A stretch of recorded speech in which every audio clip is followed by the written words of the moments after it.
Hello, Revere, and welcome to the Revere Veterans and Community Show. Today we're going to be talking about caregiver homes, and I have with me the Area Director of Caregivers, Mr. Matt Mullaney. Is that correct, Matt? That is correct. Nice to see you. It's a pleasure to have you come up here, Thank sir, you. because we have a lot of questions and a lot of questions from the people out there. You are also the Area Director for the City of Boston, Right. Revere, Chelsea, Winthrop, East Boston, Everett, Lynn, and etc. I'm not going to list them all. Now, I want to ask you, how long have you been with Caregivers? So I've been with the company for 5 years, and I've been in this role for a little more than 6 months. Right, and I'm going to try and stick to Revere mostly, but Sure. how many people do you serve in Revere? We serve 41 families in Revere right now. Right, and exactly what does Caregivers do? I mean, Sure. exactly what is their Sure. job? Caregiver Homes is a MassHealth Program that supports caregivers who are taking care of a loved one who has MassHealth standard and needs support with what we call activities of daily living, like bathing, dressing, getting around inside the home safely, using the bathroom, and eating. Those are the qualifying activities. In other words, people that are handicapped, do you have to be handicapped to have the caregivers take care of you? Well, maybe the best way to describe it is to give you an example. Go right ahead. So there was a young man, I shouldn't say young, 30s or 40s. I That's guess young compared That's young. to us. That's young. Yeah, and he heard about our program, and he was taking care of his mom. And his mom had a number of medical conditions going on at the same time, diabetes, high blood pressure, she'd had a stroke. So she did need help with dressing and bathing and getting up successfully without falling from the, let's say, the bed to the chair and the chair over to the kitchen table. And he called me to say he would like to be a caregiver for his mom, but he wasn't sure that he could afford to make the commitment because he had a part-time job. And so I explained that we're able, through MassHealth, if his mom qualifies and he does too, to pay him to live with his mom and support her and with the care. And the reason MassHealth does that is because they want to help keep people like his mom in the community and out of a nursing facility. Right. I got to tell you, we had a lady that lived next door to me. Yeah. I'll mention her first name, but not her last name. Yeah. Her name was Ziva. And she lived in a home, and she was very happy in her own home. Right. Then she sold the house, and she moved to an apartment. Mm-hmm. Within 3 months, she passed away. And I happened to ask people, because she was fairly healthy, Right. the mere fact that she couldn't take care of the home, and she didn't know about the caregivers at the time. Right. Right. She had to get out of the house.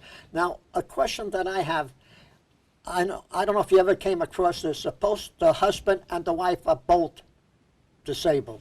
I'm talking, but they're still alive. Right, right. We do serve in some situations where both husband and wife, because of medical or mental health conditions, need a lot of support. And what we try to do is work with the family to identify somebody in the family, could be a daughter, could be a grandson, niece, nephew, who is willing to make a live-in commitment to caregiving. Right. If people wanted to contact you, let's say, and become a caregiver, Right. how would they?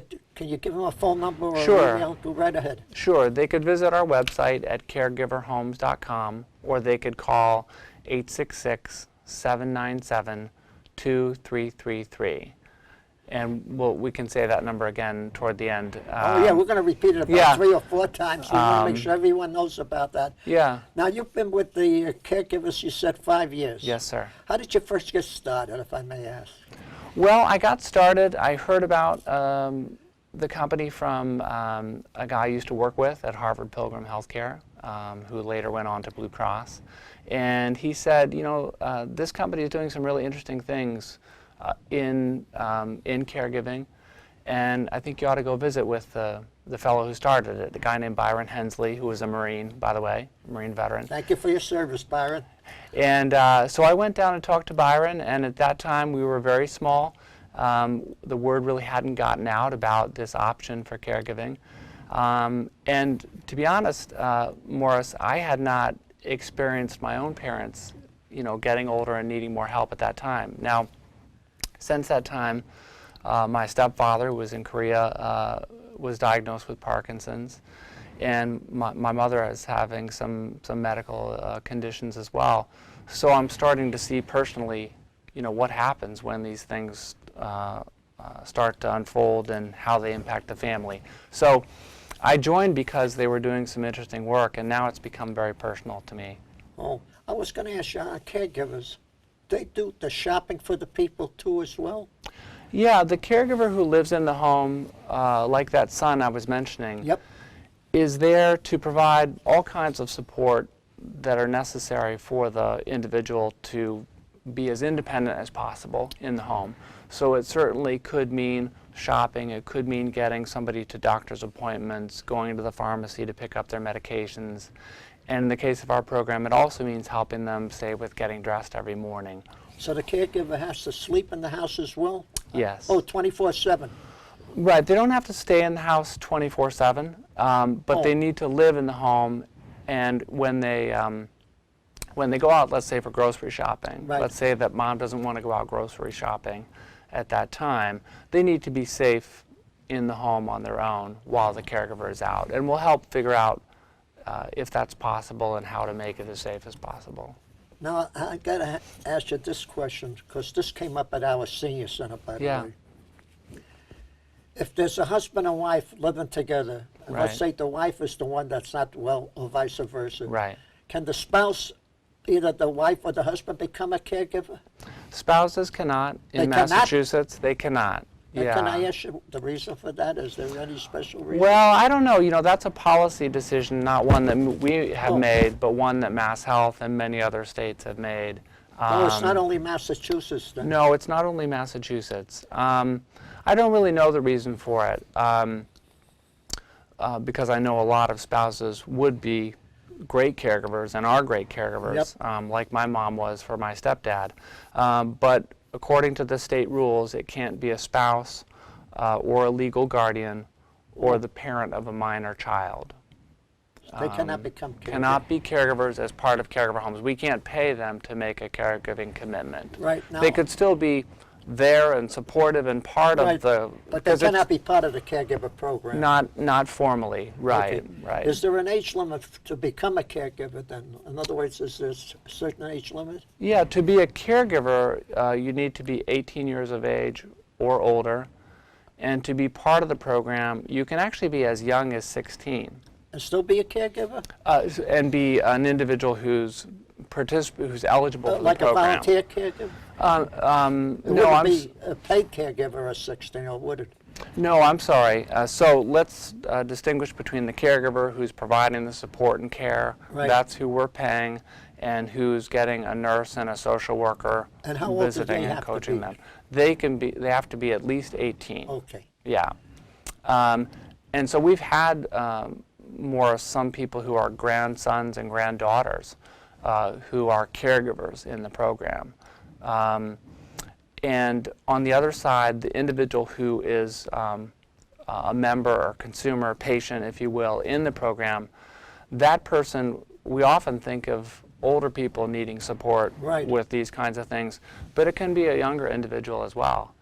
We serve some people who are in the public school system with a disability, something that maybe a disability that occurred at birth, or maybe something that occurred as a result of injury as they grew older, and we're serving them as they make the transition from the school system into Right. the rest of adult life. Matt, I'd like to ask you, you mentioned something I did not know, that you don't have to be a senior or anything to be Right. on the caregivers. Is there any young age limit? I mean, Yeah, on the young side it's 16. Oh, so let's say if you're 15 or 14, you cannot become part of the care. Correct. So it's got to be 16 on up till 116. Till 116, yeah, Okay. exactly. So exactly. that's good. So I hope the seniors take advantage of that when they hear that, and the young ones too. On that. Yeah.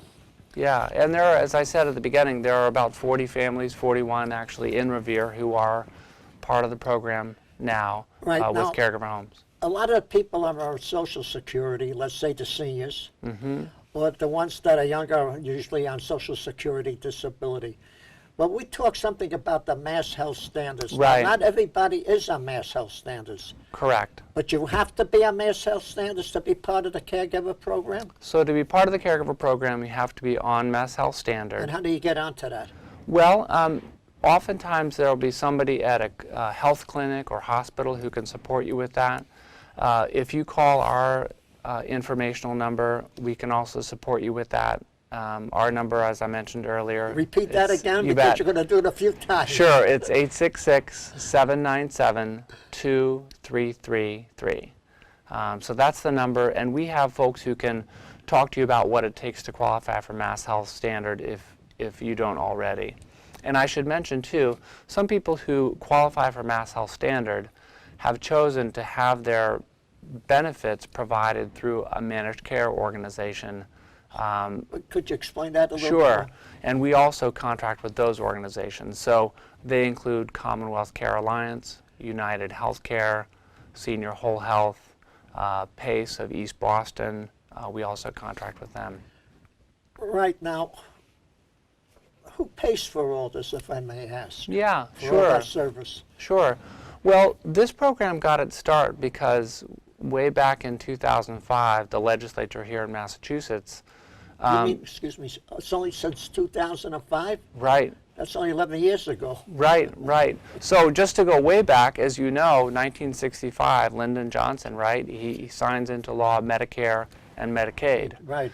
And way back then, the only option that Medicaid would pay for long-term care was in a nursing facility. Right.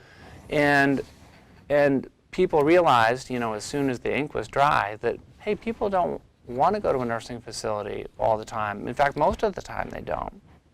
They want to stay in their own home. So Medicaid began to develop options to help support people at home versus paying the nursing facility. And by the way, for Medicaid, it was less expensive. So it was kind of a win-win. People wanted to stay at home and Medicaid wanted to pay less, which meant more money for schools and roads and things like that. So fast forward to 2005, sorry, it's kind of a boring history lesson. No, go right ahead. People have to know this. Yeah, but in 2005, the legislature said, let's try something else that can support people at home. And so they came up with this model, and they said, let's have the caregiver, son, daughter, parent, live in the same home with the individual who's being cared for and supported, because the level of need that we're serving is such that you don't really want the caregiver down the street or in the next town over, right? When your mom, let's say, gets up in the middle of the night to go to the bathroom and she's had a stroke and her vision isn't what it used to be, she may fall on the way to the Right. bathroom. And you want the caregiver to be in the next bedroom and hear her get up and be able to support her. So that's why the live-in requirement is there. Right. I have a question. for Yeah. you. I'm talking about elderly people on this one. Yeah, here. yeah. If they have pets, like let's say cats and dogs, Yeah. that's good to have because you couldn't have these in a nursing home. Right, exactly. And a lot of them don't want to give up their pets because they love them. Right. How does that affect the caregiver in the house with the pets? Let's say, you know, I got a dog, but you're a stranger in the house. Yeah. Have you ever had a problem where a caregiver got bitten by one of those animals? Well, we haven't, because usually the caregiver is part of the family. So let's say that I were your son, Morris, and Oh, I see. and you qualified. Okay. Right, I would already know your dog and your cat But let's say and you're a stranger. I'm all by myself, and you come in as a stranger, and I got a dog. And I mean, I got a dog. yeah, a German yeah. Shepherd. Well, I'll tell you one thing we didn't talk about for the program. You know, we pay the caregiver and we provide support, and I didn't talk about how we do that. That's with Please a do. nurse Please do. and a care manager. And we'll come back to the pet thing. Okay. So if folks call that number, they'll learn more about the program. They'll learn if they might be eligible for it. We'll talk to them about kind of who's there, who's a family member or a friend, neighbor who could provide this live-in care, and how much we pay. Do you have like a class where you say, okay, you want to be a caregiver, or giving us a classroom sermon like on June 6th, come on down, and you have a lot of other people there? We don't have a class per se because So it's all done over the phone? it's, well, so once we do the phone call, then my operation in Greater Boston, including Revere and the towns you mentioned, will send a care manager out to Oh, I visit see. with the family. And then we also send out a nurse to do a visit as well and to do an assessment. And then here's the really important part. That care manager and nurse stay with the family on the whole journey, Till the end? as long as it goes. So that might be for an older person who has a number of illnesses, that might be until they're passing. For a younger person coming out of the school system, that might be until they're able to enter into a work program and a residential setting that's more like the kind of setting that folks in their 20s and 30s want to live in. So, and that support is critical because there are programs out there that will pay caregivers to provide support, will pay a family member, but really the difference with us is that nurse and social worker who are with the family every step of the way. I got a question for you. Yeah. Does a caregiver have to have his own means of transportation? No, the caregiver does not. Right. No, okay, that's good Yeah. to know too. Yeah. So just to build on that, you know, most of the folks we serve have a number of primary care and specialist appointments. And so obviously, is it helpful if they're able to drive? Yes. But can they use the ride or other services? Absolutely. So a But car the is not caregiver required. can also drive the vehicle of the person he's taking care of if he has the proper license and everything else? Yeah, just like if I were your son and you said, yeah, Matt, you can use my car to drive me to the doctor. I'm not feeling up to it today. I could do that. Oh, okay. I would like you to talk something which Yeah. we discussed before we went on the air Yeah. about personal care attendance service. Exactly what is that? Sure. So personal care attendant services, or PCA, are pretty well known. And they're a way that MassHealth, again, Medicaid, has set up to provide support for people in the home. It could be a friend or a family member, it could be a stranger. And I mention it because more people have heard of PCA than have heard of caregiver homes and what we do. The difference is that our caregiver is almost always a family member, lives in the home, and we provide that support from the nurse and the social worker. And I'll tell you, we serve a number of people who've been paid as PCAs and then come over to our program, and the level of support that we offer is really different, and they're really glad to have that advice and counsel.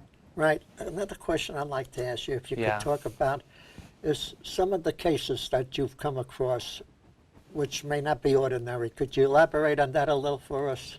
Tell me some of the all good ones I want to hear. Yeah. Well, I'll tell you one story that was really striking to me for a number of reasons. We served a gentleman who was a baker in his native country, Bosnia. And he had moved from Bosnia to the United States with his daughter, and his daughter had a son, so his grandson. And he had diabetes and high blood pressure and a lot of post-traumatic stress disorder from his experience in Bosnia in the wartime. And I remember meeting him, and his daughter brought out this big loaf of bread that she had baked. Beautiful looking loaf of bread, and she sliced it up for us and put a little butter on it, and thinking all the time, right, here's the grandfather, the baker, right, and he's not supposed to have this bread, right, because it's going to spike his blood sugars way up, and he would sometimes take the bread back to his room and kind of, put a little bit here, a little bit there, and eat it later, and his blood sugars were really high up. So it was starting to create some problems for him, the diabetes. So we thought that his daughter was going to be the caregiver, but it turned out that she had a full-time job. She was going to go back to her job. And So we were wondering if we could support the family at all. And then the grandson stepped forward. He had just graduated from college. He didn't have a job yet, and he really loved his grandfather and wanted to be the caregiver. And we thought, well, there aren't a lot of 20, 21-year-olds on this planet who want to do that. But he did, and he did a terrific job. And we were able to support them. And one of the things we were able to do, working with the grandson and his grandfather, is get those blood sugars under control so that you know how serious diabetes can be if it's not well managed. Yeah. Yep. I get this question. I Yeah. don't know if you've come across it. A lot of the people that come from different countries, Right. let's say they can't speak English, but they can speak Spanish or Italian or Right. French. How does the caregivers take care of it? Do you usually like to say, I'm French, Right. but I can't speak any English?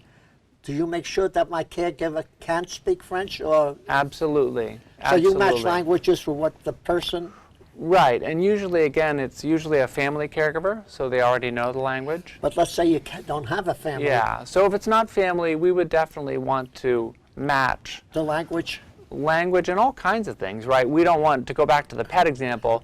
We don't want to match you with somebody who doesn't like dogs if you don't have a dog. Right. But most of the time, it's your son. He knows that you like that dog, even though maybe he's not a big fan. Right. Yeah, and I'll just say too on the language piece, it's very important to us that our nurses and care managers speak the language of the family that they're serving whenever Right. possible. So we do have people on the team who speak Spanish, Haitian Creole, Vietnamese, and we're always looking for talented so- people with other languages. So anybody out there who's over the age of 18 can become a caregiver then? Could be, yeah. And, yeah. Right. Is there any special languages that people that you're looking for? Which is your most language that you, the most language that you? Yeah, well, Spanish is the most common. Right. You know, we meet people who speak all kinds of other languages in this area. Arabic is not uncommon.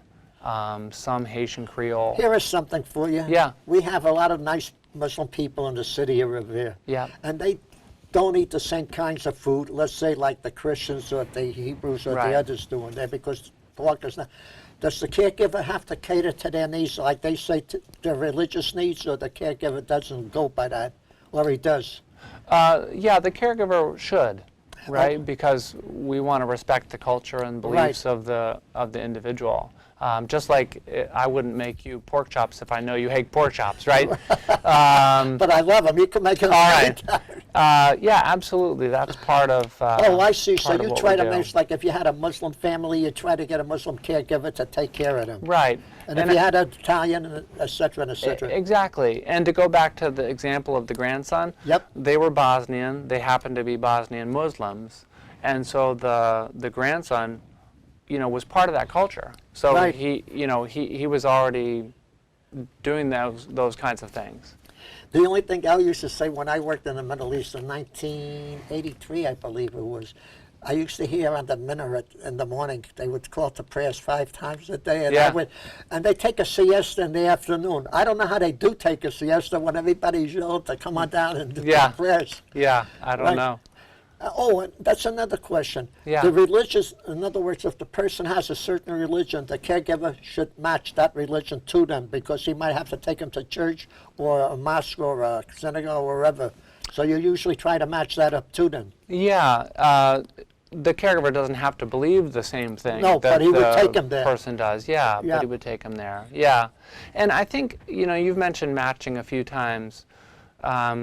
Most of the time, the matching occurs naturally because there's somebody in that family Right. system who's willing to step up. But let's say the family lives thousands of miles away, like in Yeah. California, where some Yeah. of the sons and daughters live, and they're here. Yeah. So usually you would try to match them up anyway. Yeah, Right. yeah, we would. But before, we got about 3 minutes left. Yeah. But before we close, because I'm going to give you 2 minutes, tell them how people can contact you and what you can do for them. Would Sure. you do that for us? Sure, now? absolutely.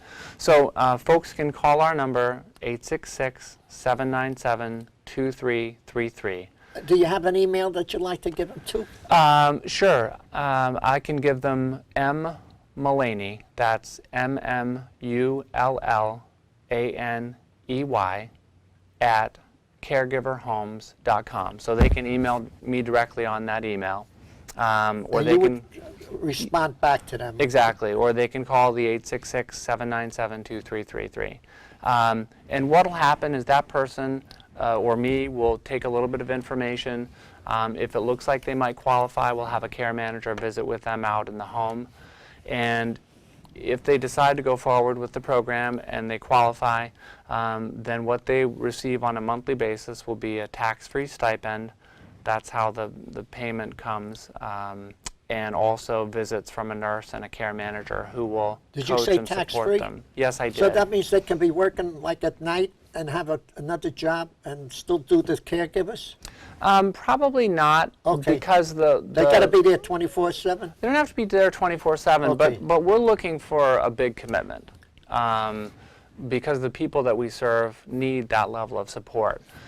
It's sometimes possible for people to work part-time, or if a loved one goes to a day habilitation or adult day health, then the caregiver can get out of the house and maybe have a part-time Exactly. job at that time. Yeah, so we try to take it on a case-by-case basis, but the point is that when you make a caregiving commitment with us, we're going to go all out to support you, and we want you to do the same for your loved one. I'll tell you, I got a good lesson from you coming up here, Well, Matt, thank and you. I'm sure the people out there Thank did you the very same. much. And it was a pleasure to have you come up here, and Thank I want you. to thank you for taking your valuable pleasure. time. Thank you, And Morris. God bless you for what you did, because you are a real community veteran, Thank you very much. right? Thank you. So it was an honor to have you up here. Pleasure to And- be here. Right, and I want to say thank you. I want to say thank you to the people who are there, and thank you to our troops overseas for serving our great country, and our troops right here, and especially, God bless America. Thank you. Thank you.